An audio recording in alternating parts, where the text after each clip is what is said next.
వేదంలో ఒక విశేషాన్ని చెప్తారు. ఖణ్వక, ఖైమక, ఉపరి అని 3 రకాలైనటువంటి కప్పలు ఉంటాయిట. అవి బోదురు కప్పలు, పెద్ద పెద్ద కప్పలు ఉంటాయిట. వాటి 3 జాతుల పేర్లు చెప్పింది వేదం. ఖణ్వక, ఖైమక, ఉపరి అని.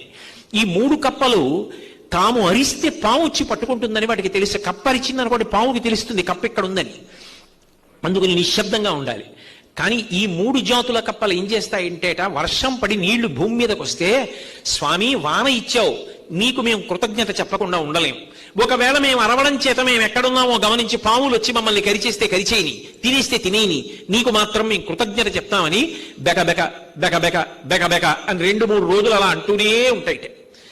అవి చచ్చిపోతామని కూడా చూడకుండా కృతజ్ఞత చెప్తాయి.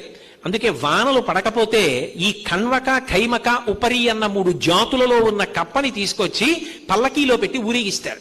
స్వామి మేము కృతజ్ఞులమై ప్రవర్తించాం, యజ్ఞయాగాదులు చెయ్యట్లేదు, నీ మీద కృతజ్ఞత కలిగిన వాటిని పల్లకీలో పెట్టి పట్టుకున్నాం, వాటి ముఖం చూసి మాకు వాన కురిపించని. కప్పకి పూజ చేస్తే వాన వస్తుందన్న ఆచారం అందుకొచ్చింది. కృతజ్ఞతా లక్షణాన్ని చెప్పారు తప్ప మూఢాచారం కాదు.